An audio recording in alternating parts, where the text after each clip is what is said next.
Good evening, ladies and gentlemen. How the devil are you? Cheers.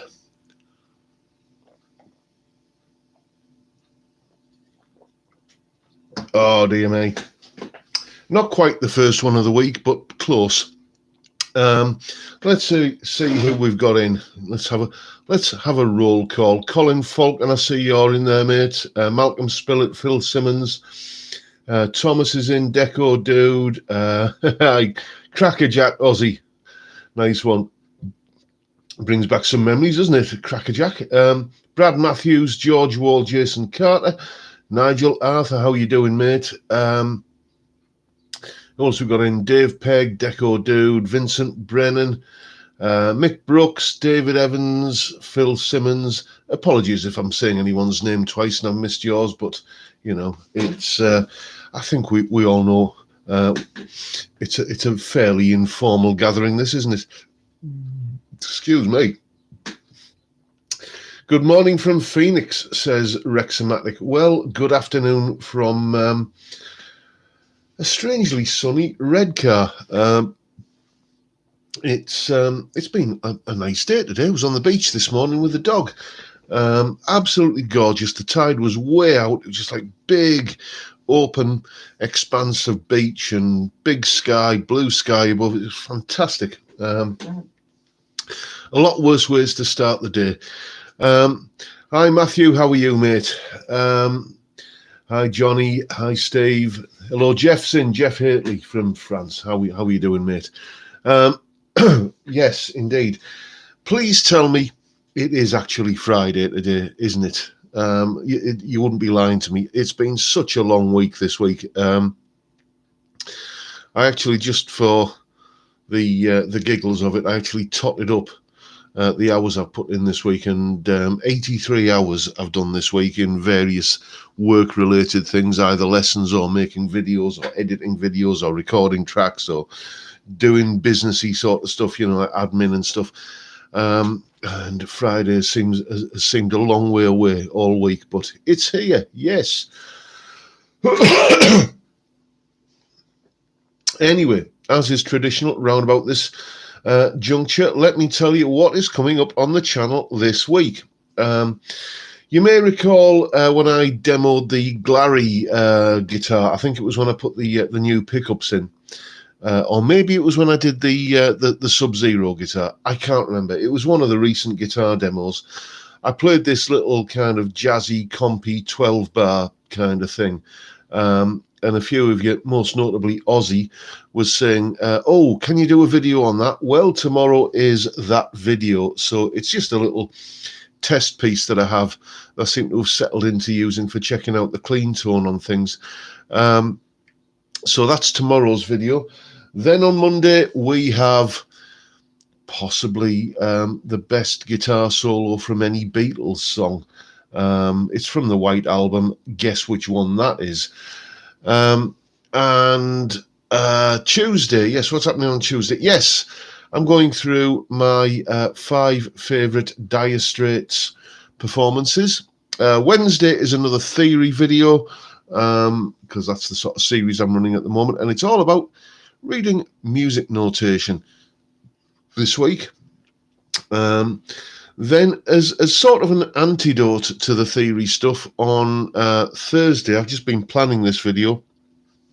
It's going to be 5 theory-free ways of breaking out of the minor pentatonic. So that's Thursday's video, and then Friday we're back on the beer again. So cheers.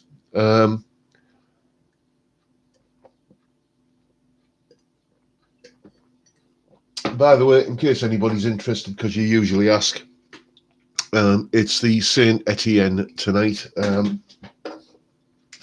The Harley Benton version of Stella, basically, comes from Aldi. And excuse me while I just fish another one out the cool bag. Let's see if I can pour it with a reasonable head, in case. Oh, I don't. Would you believe that? Oh, that's what? I'm just going to have to get another one, aren't I? Dear me. terrible situation there. The beer won't unlock, but this one will, so I shall have to have a go at that one with a screwdriver later. We'll figure it out. So let's see if I can get a decent head on this one. So anyway, what sort of week has everyone had? Is anyone else like me who has been absolutely addicted? Yes, never mind, Anton. Has anybody else been completely addicted to Line of Duty? And was anyone else like me completely just, disappointed and meh at the ending?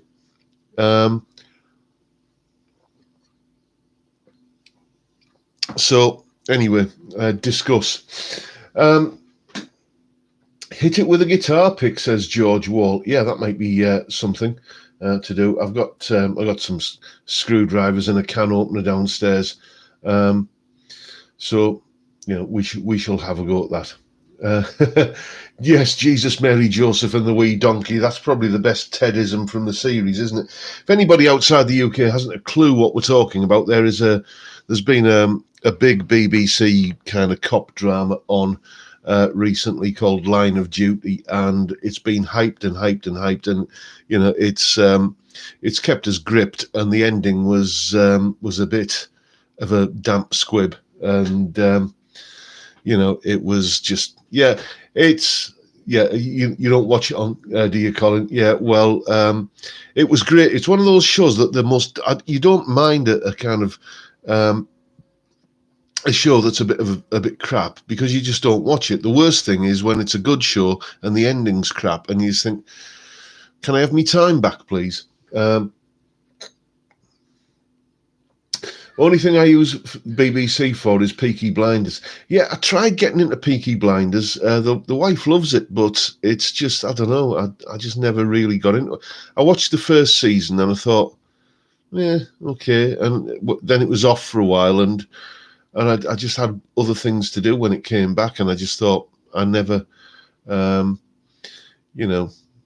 it just never got me interested enough to kind of come back to it on the second season.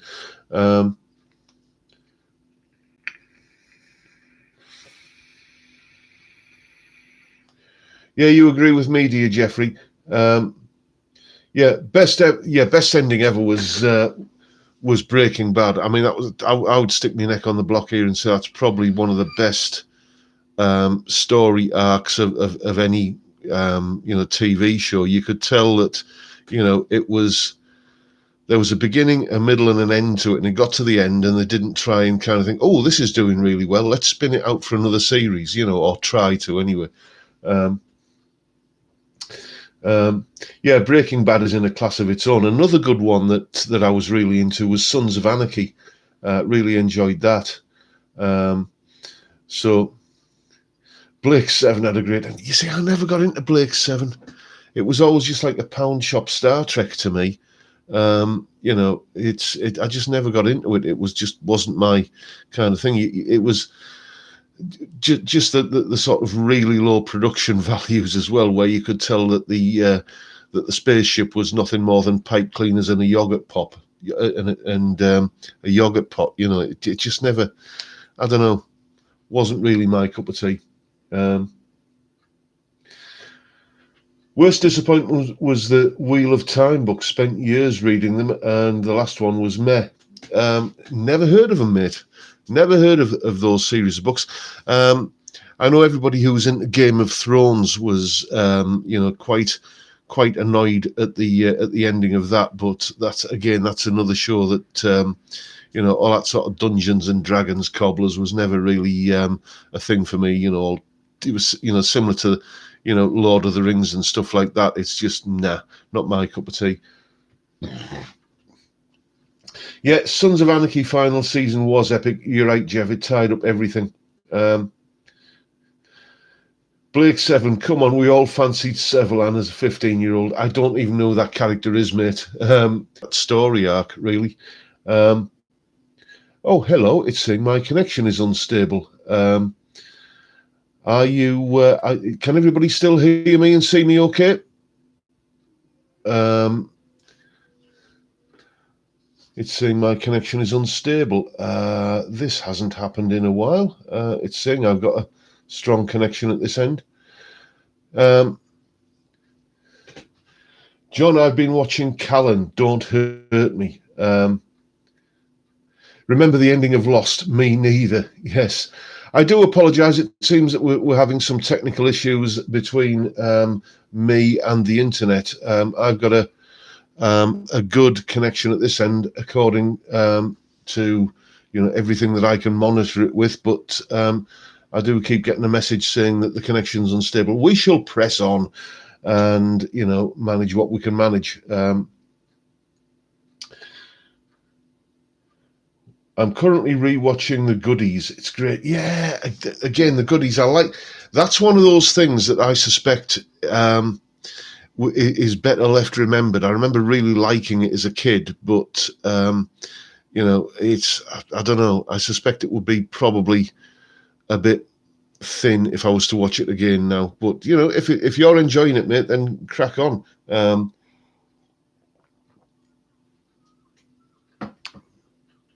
Ecky thump indeed. How about Space 1999 for a naff science fiction show? Oh dear me, yes, wasn't it? That was just, the first season wasn't so bad, but then it just became a bit, I think they only did 2 seasons of it, and the second one, it was just a bit sort of, explosions and chases and stuff like that, and it was a little bit not as good. John is 4 pixels by 4 pixels. Okay. Even the connection is tired this Friday. We may wrap up early, chaps, if it gets to be, a little bit hard work, but we'll keep pressing on for now.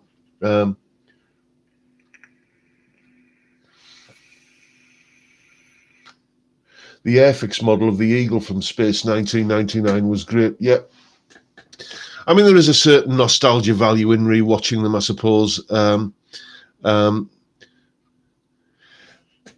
on, what's that, Dave? If you put a humbucker on the bridge of a Strat, is it fair to still call it a Strat? If I'm not so sure. Yeah, I used to know a chap who was adamant that unless it was 3 single coils, you couldn't call it a Strat. I don't see there's anything wrong with calling it a HSS Strat. UFO Brad, yes, I remember. That was what's he called? The bloke who did Thunderbirds and Captain Scarlet. That was his live action thing, wasn't it? Steve Terryberry has lost his channel. I didn't know that. What's happened? Did he get hacked or something?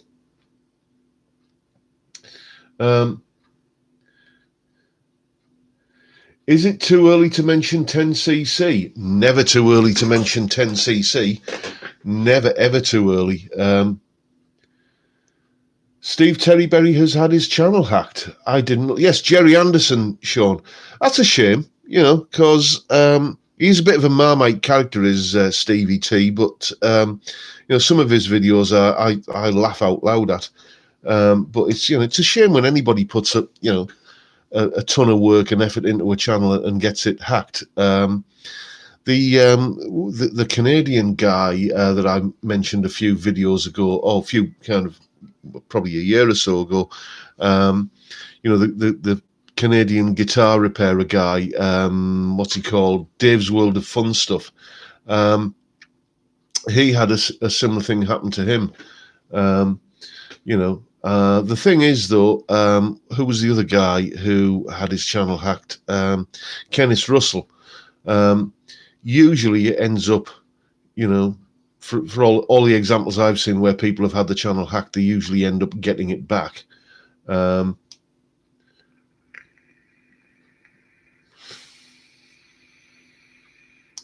HSS Strat or Fat Strat, even Fender sell them as such. Yeah, I mean, I've always had a bit of an issue with the standard single coil bridge pickup on a Strat. It always just sounds a bit too brittle to my ears. In most cases, there have been exceptions. Most notably, recently, it was the vintage V6 Hendrix kind of copy Strat. That was, a great sounding bridge pickup, and I had a Squire Classic Vibe 50 Strat in a little while ago, which I did a video with, and that had a great sounding bridge pickup. So that you do get them with good single coil sounds from the bridge pickup. Most of the Strats I've tried with just a single coil in the bridge pickup, I don't know, it's just a bit too thin for my tastes. Dave Simpson had his channel hacked quite a while ago. Someone posted his content on their own channel. Yeah, I didn't know that one. The thing is, though, you're going to know that it's not, you're going to know that most people know Dave Simpson and most people know his channel. So if his stuff starts cropping up on a channel with a different name, you're gonna smell something fishy straight away. Evening, Steve. How are you, mate? Any chance of a Mark Rebo or Rebot vid? Not sure how you pronounce that guy's name. I shall look into it, mate. Tell you what, I'm giving away trade secrets here. I'm just gonna have a look on the main PC here, and these are the solos that are currently in production. We have One Step Closer by Asia, the Steve Howe solo from that track. The Jeff Lynne solo from ELO's Mr. Blue Sky. David Gilmour's solo from Mother by Pink Floyd. Highway to Hell, obviously AC/DC, Angus. Somebody to Love, Queen. A little bit of Santana, the intro to Smooth. Another sax solo. I've got a couple of these lined up. I'm probably going to do the sax solo from China in Your Hand by Tapau. I Believe in a Thing Called Love, The Darkness, the Riverboat Song by Ocean Colour Scene, My Love by Wings, Fool for Your Loving, Whitesnake, Are You Gonna Go My Way, Lenny Kravitz. Another bit of rock and roll, Johnny B. Good, Chuck Berry, the live version of Tunnel of Love by Dire Straits, and another sax solo, another Dire Straits solo, actually, the sax solo from one of the live versions of Romeo and Juliet. So those are the solos that I've got sort of in various stages of production at the moment. And never knew John played the sax. I don't, mate. It's I have a particular liking for doing sax solos on guitar. I just think it always comes out really well. Okay, yeah. If Mark Rebo is the guy with Tom Waits, yes.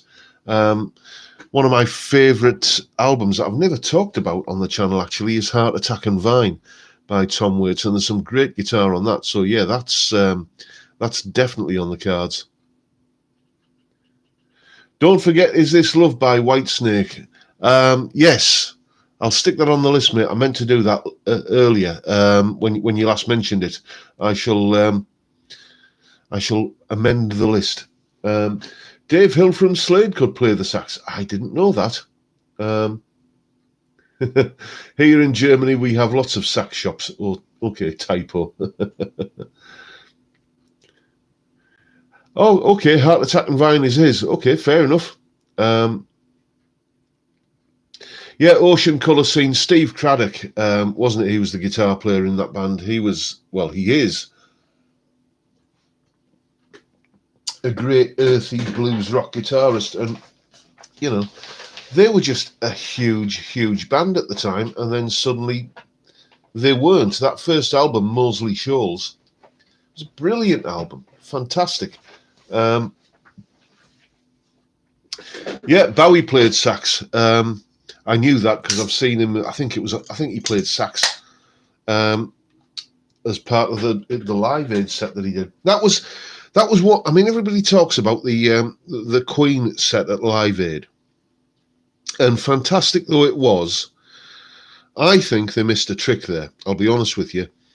Because you had Queen and you had David Bowie on the same stage within, an hour of each other, I think it was.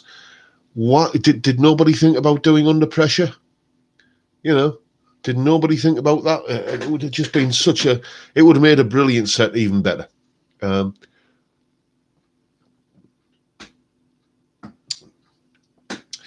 Yeah, Steve Craddock is Paul Weller's guitarist. I knew that.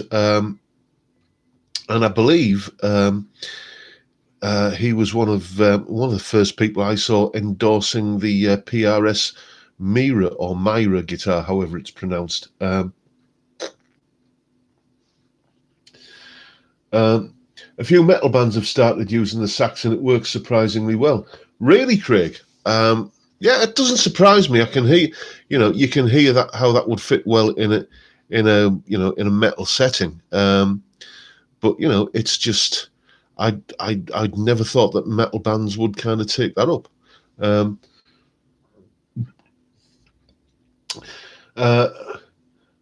Hello yourself, Budget Guitar Show. How you doing, mate?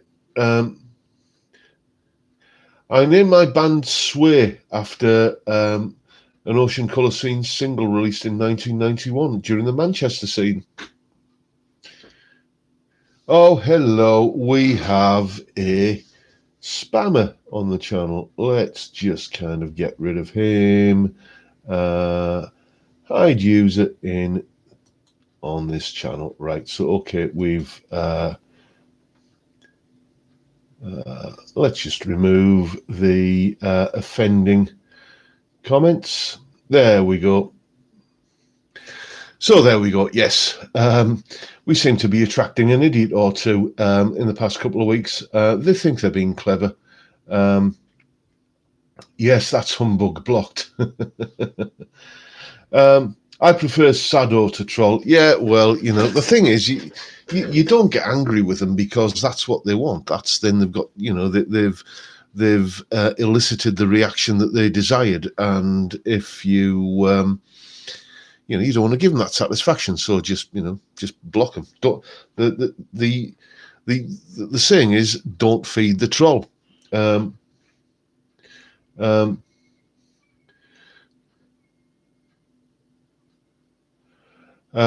are we?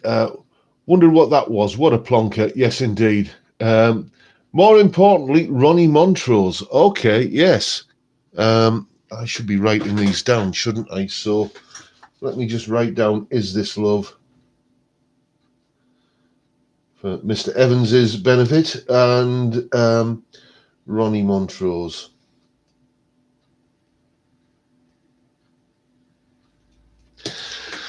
Did you like the Leslie West solo, by the way?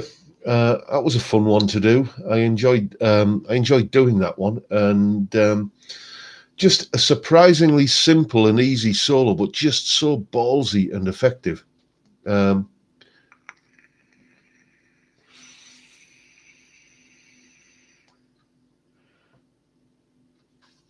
Okay, we've got another Egypt in the chat.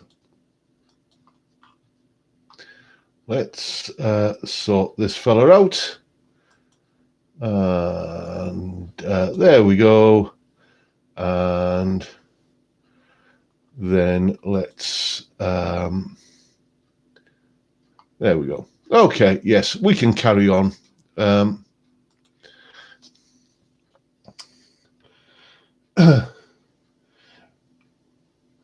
Love the rockabilly stuff you did. Yeah, well, as I say, I've got a Chuck Berry solo in production at the moment. Ages and ages and ages ago, I did the intro solo to Johnny Be Good, and it was, I always meant to do like the middle guitar solo, and I just kind of forgot about it, if I'm honest. So I'm going to do that one pretty soon. I don't. Does Chuck Berry qualify as rockabilly? I don't. It's in that sort of 50s rock and roll vibe. I think it's always a bit of a grey area where you kind of draw the line between rock and roll and rockabilly, and it does get. I remember I did a UFO solo a while ago. Not that's rockabilly, obviously, but I kind of use the term new wave of British heavy metal in that. And it elicited an angry reaction from some people. It's a bit like, that scene at the beginning of Monty Python's Life of Brian, where, are you the People's Front of Judea? And, where it's like, people get really, really angry if you define a genre of music slightly differently to how they define it, So rock and roll and rockabilly is another one of the things like that. What about My Way by the Sex Pistols licks? And I saw somebody up there asking for some Focus stuff. I actually did a cover of Sylvia by Focus ages and ages and ages ago. It was when I used to frequent the Songcrafters forum, and there was a big sort of scene on there doing cover versions, and I ended up doing a cover of Sylvia, and I was quite proud of it. No, we're the Judean People's Front. Yes, indeed.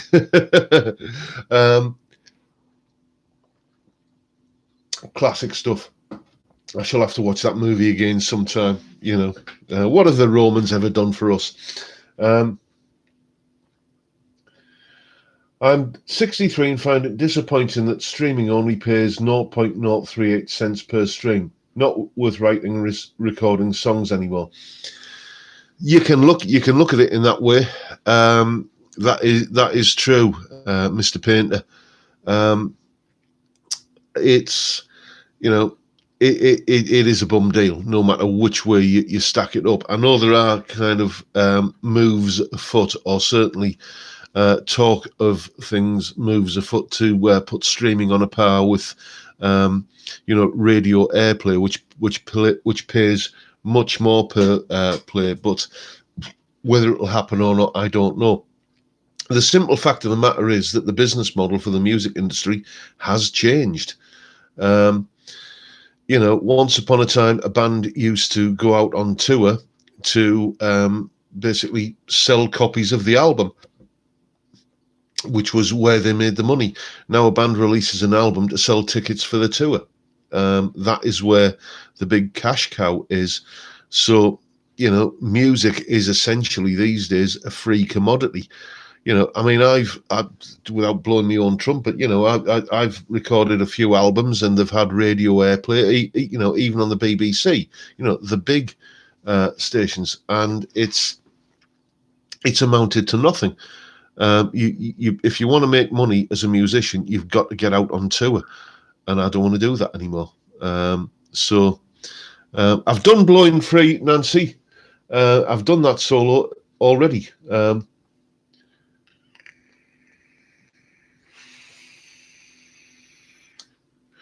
Yeah, JJ Cale seemed to songwrite and perform for all the right reasons, never into the money or any big promoting of himself. Clapton covered, yeah. This is the thing. I love just writing and recording music. I don't get the chance to do it as much nowadays because, as I say, an 83-hour week doing guitar lessons and making videos.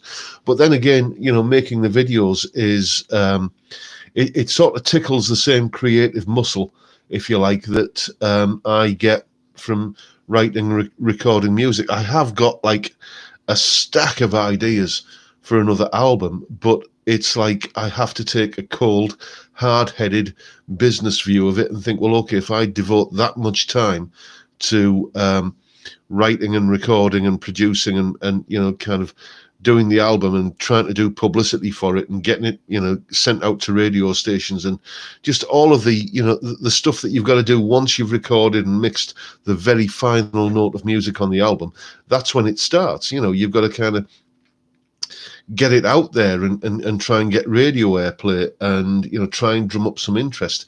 And as has been pointed out, you get very little financial return for it.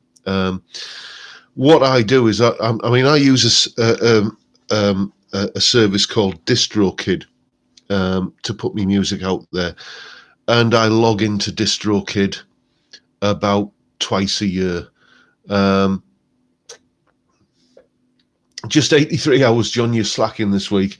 Yes, well, the thing is, though, Colin, it beats working for a living, doesn't it?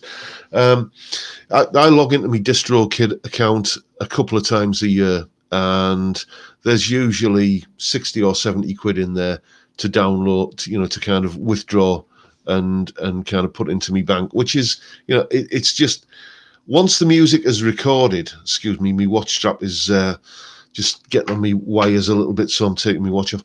Once the music is recorded and it's up there, it's just, you know, a little Brucey bonus every time I log in. There's which isn't, as I said, a couple of times a year.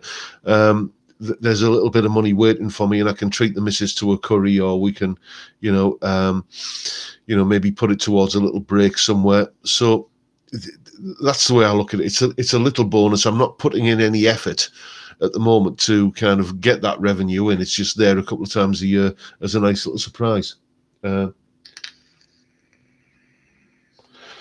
your last video, you talked about the video that really sent your YouTube channel off. What was that about? Okay, yes, I thought this topic might crop up.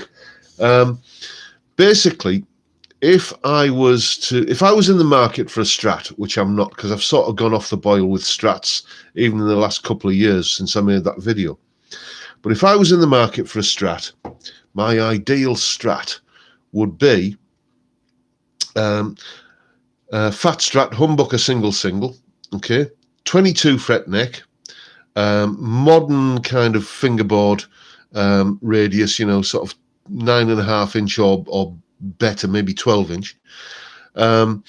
Jumbo frets, 22 frets, traditional headstock shape, not the 70s aberration or the CBS kind of big bolt paddle headstock. Traditional 6-screw bridge and sunburst finish, tortoiseshell pickguard. That is my ideal Strat. And I got to a point where I had a bit of money at the time burning a hole in my pocket, and I wanted a new Strat. And I couldn't find that Strat anywhere on Fender's website. I couldn't even get into the Fender mod shop to kind of design that Strat. And even when I used a VPN to get into because it wasn't available in the UK at the time, the mod shop, even when I used the VPN to get into Fender's mod shop, I couldn't even spec the Strat up like that. It was just so frustrating. So I did this video called The Strat That Fender Won't Let You Own. And as I say, this was at a time when I had like 200 or 300 subscribers, and nobody was watching me videos. So it was like I could say anything, and I did. And I really kind of slagged Fender off for being, you know, why won't you make this guitar? You know, it got a bit of a response, it has to be said. You know, and a lot of people, you know, kind of took umbrage with that video, and, you know, fair enough, that's their prerogative. But it, you know, suddenly my channel went from like 300, maybe 400 subscribers. I can't remember the exact figure, but boom, straight up to 3,000 subscribers in about 2 weeks.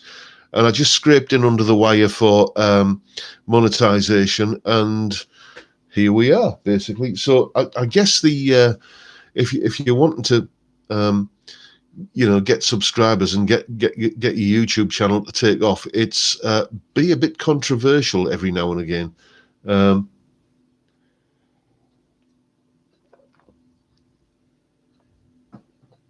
Don't forget the Floyd Rose, John. Oh dear me, no, Floyd Rose, dear me. What? Yes. I am planning another video on that, on of a similar nature. You know, because I do like to kind of just, you know, kind of poke the beast a little bit every now and again. I'm going to be doing a video on the one effect, the one pedal, the one effect that I really, really, really hate and never ever will use. Can anybody guess what that might be? You made a bit of a living by letting off steam. Yes, I did. It was like, okay, well, nobody's watching me videos, so I'm just gonna kind of speak me mind.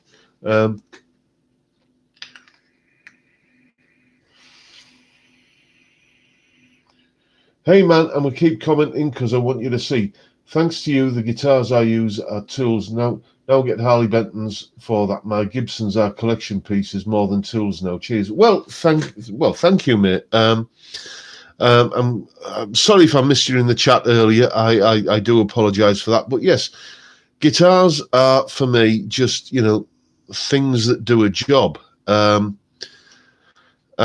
it's just not important to me what it says on the headstock. And I just think back to the cheap guitars that were available back in the early in the early 80s, late 70s. And I think it's just such a fantastic time to be a guitarist now, because you can get an instrument that, if it isn't all kind of pro quality, it's almost, and you can get it over the line to kind of get it to be a good workhorse guitar, and you don't have to spend a fortune. We're all talking about the effect that I really hate. No, it's not chorus. I do like a bit of chorus every now and again. It's not talk box. I'd love to have a go one of those actually. No, the effect that that I just absolutely can't get my head around why people think it sounds nice or good is fuzz. Come on, the reason we used fuzz boxes back in the 70s was because we had amps that wouldn't distort unless you turned them up to, kind of neighbor annoying, kind of levels. So you wanted some kind of distortion, so you bought a fuzz box. And then as soon as the Ibanez Tube Screamer came out, and you didn't need a fuzz box anymore because you had like a nice sounding overdrive, fuzz boxes then became completely obsolete as far as I'm concerned. So why do people still use them? I don't get it. It's like a bee in a jam jar farting through a comb and paper. It's horrid. It's a horrid sound. And, I may do a video on that at some point, because fuzz is, kind of quite the trendy thing at the moment. It might, well, I'm not in the business of upsetting people, but it probably will. But, I'm just speaking my mind.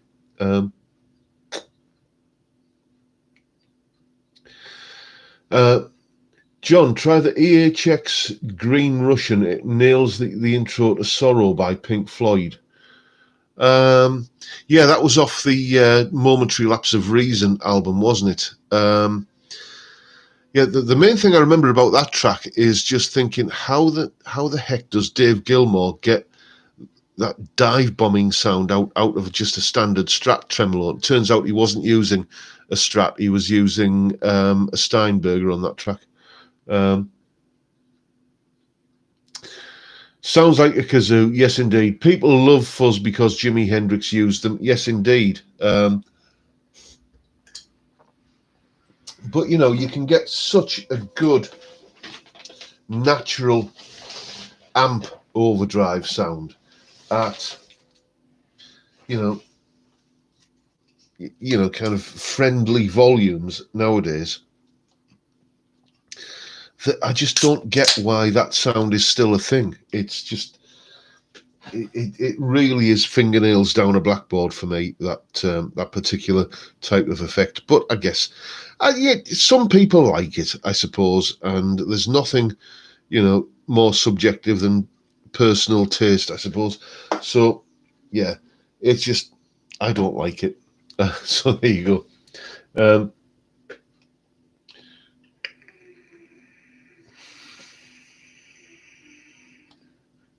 Isn't a fuzz box a euphemism for police car?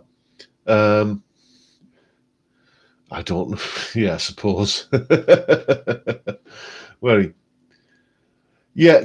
Now, David Gilmour, yes, he played with fuzz pedals a lot, but the other thing that he does is, and this is always like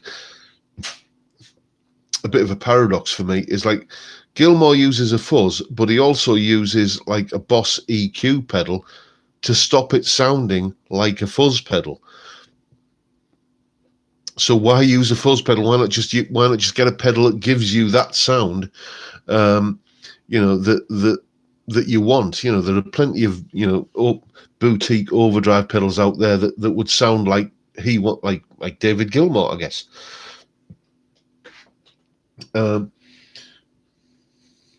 The fuzz guitar on Summer Breeze is the worst guitar tone ever, in my opinion, says Phil Simmons. Yep, I'm with you on that, Phil.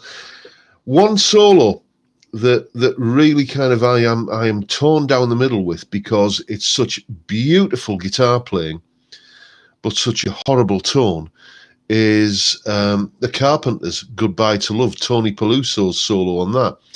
Beautiful, beautiful guitar playing. I mean, just sublime playing, but it sounds utterly naff, the guitar tone he used on that. Where are we?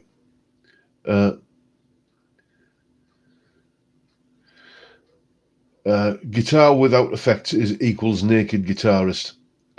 You sold your fuzz last year, did you, Thomas? Okay. I overuse my delay, can't help it. Yeah, well, I like a little bit of delay. I'm not big at the sort of on using the sort of ambient kind of multi-tap delays and stuff like that. I will use it occasionally, you know, if I'm trying to emulate Gilmour, basically. But I don't tend to use that sort of delay, you know, habitually.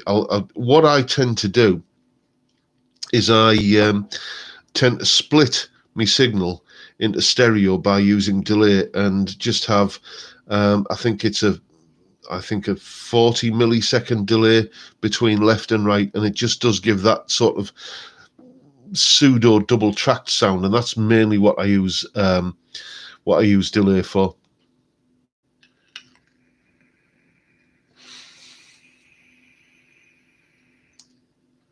On Paranoid by Black Sabbath, Tony Iommi, not Tony Lomi. Yes, we remember that phone call, don't we, Geronimo? Goes over the top, and yet I love it. Yeah, it was of its time. It was that sort of time when that was the way you got an overdriven sound out of an amp.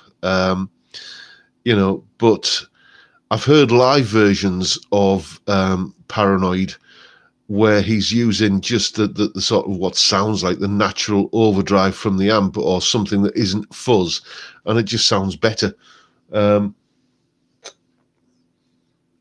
video on things to play with drop D tuning, John. Now there's a thought. I've not done anything on alternate tunings, have I? Mainly because I don't use them a lot. Even when I'm playing slide, I do it in standard tuning, mainly because, you know, the notes are where you left them, as I often say.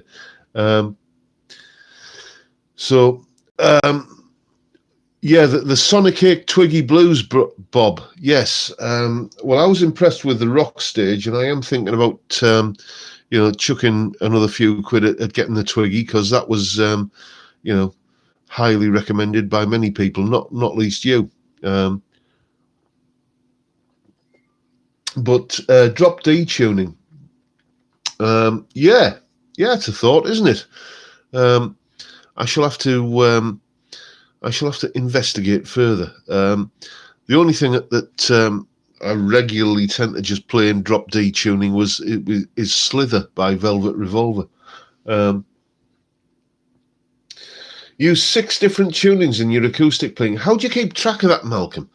You know, do you ever find yourself, you know, kind of playing what feels like a familiar, safe lick, but it's a lick from the wrong tuning, and it all goes, you know, horribly wrong?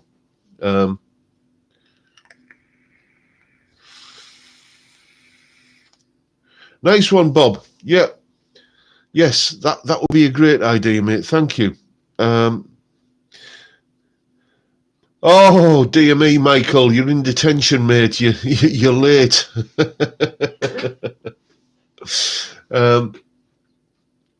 Use a different guitar for each, and that keeps you right, does it, Malcolm? You know, just kind of, you look down at the guitar that you're playing, you think, okay, yes, I'm in this tuning.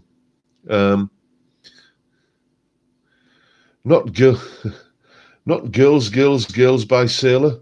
I don't know what you're talking. I remember the song, Phil. I remember the band, actually.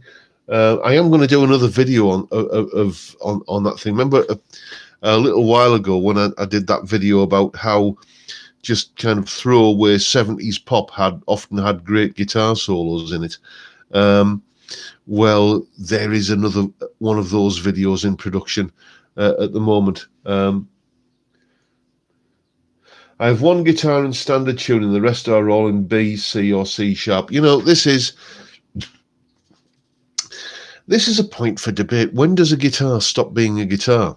You know, to me, it's like it's similar to that kind of thing we were talking about earlier. When a Strat no longer has 3 single coil pickups, is it still a Strat? Well, for me, the thing is, you know, when you get 7 strings on a guitar, when you get 8 strings on a guitar, when it's fan fret, and when it's, you know, kind of in a completely different tuning, is it still legitimate to call it a guitar, or is it some other kind of instrument? Hello, the dog's barking at something.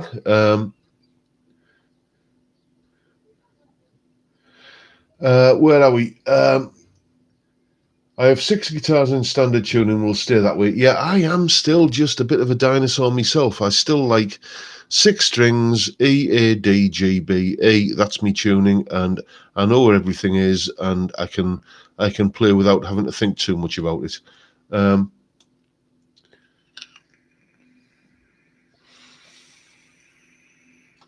I have 2 tellies with 4-way switches, and are they still tellies? Well, I reckon they probably are, mate, because the 4-way switch is, you know, a pretty standard mod for a telly.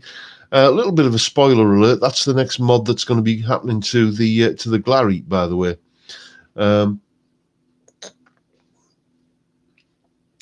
Yeah, it's not that I'm not kind of saying if you're in an alternative tuning that you are, you know, kind of it's no longer a guitar. I'm just saying when it's got more than 6 strings and it's tuned completely differently, and it fulfills a different role, you know, when it becomes something that is not really kind of doing the same thing as the guitar would traditionally do, is it still, you know, kind of legitimate to call it the guitar? I think we will end up having, you know, some other sort of delineation of it. You know, we'll end up with some other name for it when it becomes, you know, a different instrument. And it's I mean, that's a healthy thing, you know, the fact that things evolve.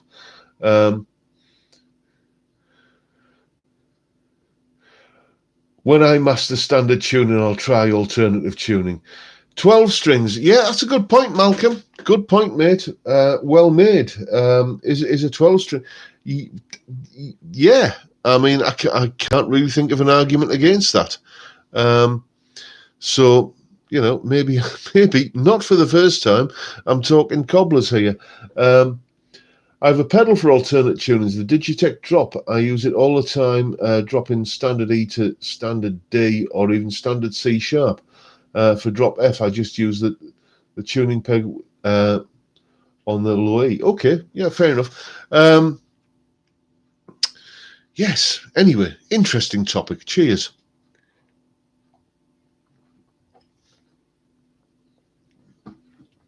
John, just bought Peter Frampton's Memoirs book. Thoughts on him? I love Frampton, you know. I mean, Frampton Comes Alive is one of my favourite albums. You know, he's the epitome for me of the melodic rock guitar player. You know, he's not a shredder, although he does have a fair turn of speed when the mood takes him. But it's just, you know, good, tuneful rock guitar. And that for me is, you know, kind of pretty much hitting the bullseye.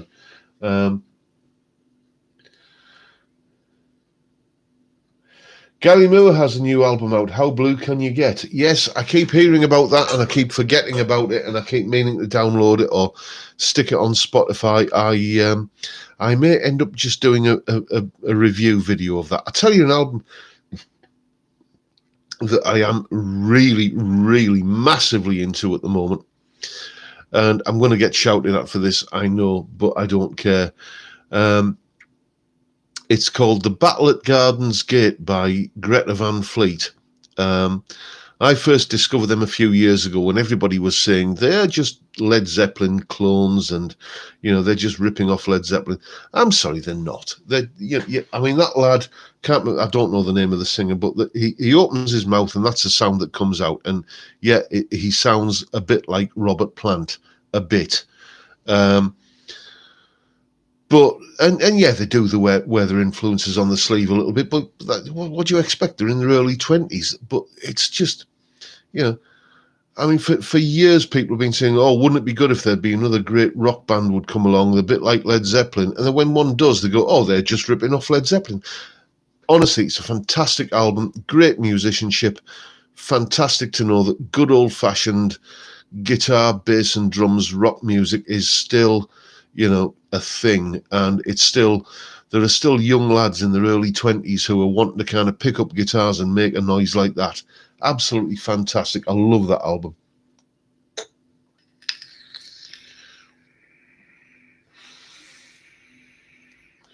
Yeah, Jason, I've seen a few interviews with Mr. Frampton over the years, and I got to tell you, he just comes across as being like a super nice guy. He's, great player and great guy. I don't know if you saw the Rick Beato interview with him a couple of years ago. That's a great interview, and Rick is just being the ultimate fanboy in that interview. You can tell he's just pinching himself, thinking, "Am I really here, sat talking to Peter Frampton?" Wow, fantastic stuff. Danny Wagner is the singer, I believe. Okay, Bob, I'll take your word for that. I just love them as a band. A similar band who came out a few years ago that I sort of got into for a while were called Airborne, but it was like they were just trying to be an AC/DC clone band whilst denying it. The thing about Greta Van Fleet is that they say, well, we're just trying to be ourselves, and yes, we are influenced by Led Zeppelin, but Airborne were like, no, AC/DC, who are they? No, we've never heard of those, and yet their albums sounded exactly like, Angus and Co. Any thoughts on John Martin? I had John Martin's Solid Air album years. That's another one of those albums. Remember I did that Shuggy Otis album I was talking about, when you make the transition from vinyl to CD, and then from CD to MP3, and then from MP3 to streaming, things fall through the cracks at every point. Well, Solid Air was one of the albums that did that. I love that album. Fantastic. Have you watched the Sgt. Pepper movie with Frampton and the Bee Gees plus Frankie Howard and George Burns? I can't say I have, Sean. That's a new one on me. I shall have to hunt that down. Frampton was a teeny heartthrob who actually had talent. Yeah, I'll go along with that. I mean, Humble Pie. I mean, great band, and what was it after that? Was it Frampton's Camel? Fantastic stuff. And then, of course, then along comes Frampton Comes Alive. And if you can find me a better live rock album than that, then you're a better man than me. It's just, for me, it's just up there with, I don't know, I guess Alchemy, Live and Dangerous, the Allman Brothers at the Fillmore. It's just one of those classic live rock albums that, everybody should own, really.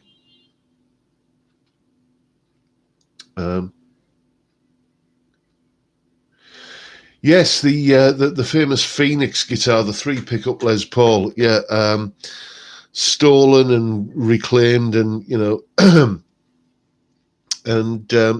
I mean, it's. I'll be honest with you. The first time I heard Peter Frampton was it was the live version of "Show Me the Way," from Frampton Comes Alive. It was on some rock compilation that I had back in the mid-'80s, and I was convinced I was hearing a Strat, you know. But no, it was his Phoenix Les Paul.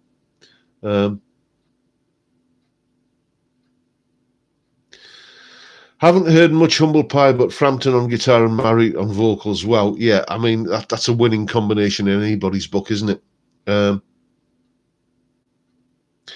Any bands play with orchestra apart from Deep Purple and Metallica? Well, Yngwie did a thing with orchestras, didn't he? You know, but then again, he wouldn't he?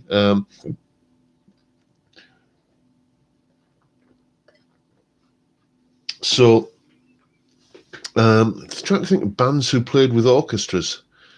Off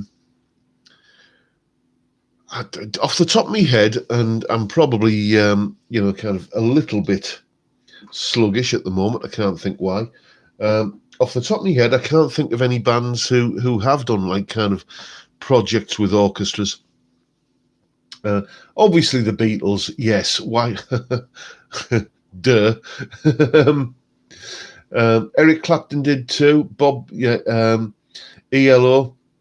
Didn't Queen play with orchestras? I'm not sure they did. I'm not sure they did, Bob. Evening, Bob, by the way. Mr. Contreras, nice of you to join us. The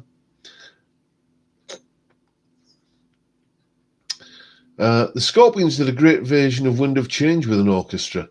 Okay, I can't say I've heard that one.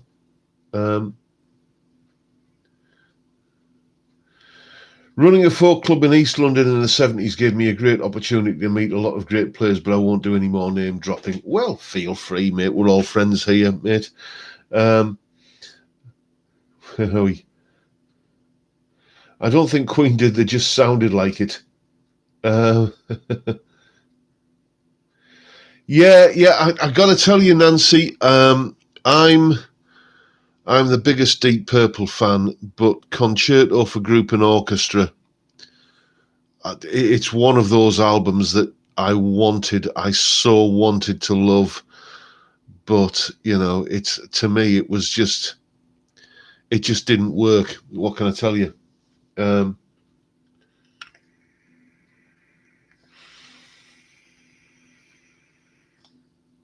I've seen the Pie, as in Humble Pie, several times.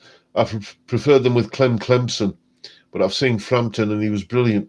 Okay, fair enough, mate. Yeah. The only thing I can't say I've heard a lot of Clem Clemson's stuff, to be honest with you. He first came to my attention in the 80s when in the UK there was an advert running for Vauxhall cars that featured Layla. And it wasn't the Eric Clapton version. It was a cover recorded by Clem Clemson, which is an obscure track to track down if you're so inclined. You know, but one thing I can tell you about is he recorded the original version of The Loner, which appeared on a Cozy Powell album, and then Gary Moore covered it and sort of made it his own.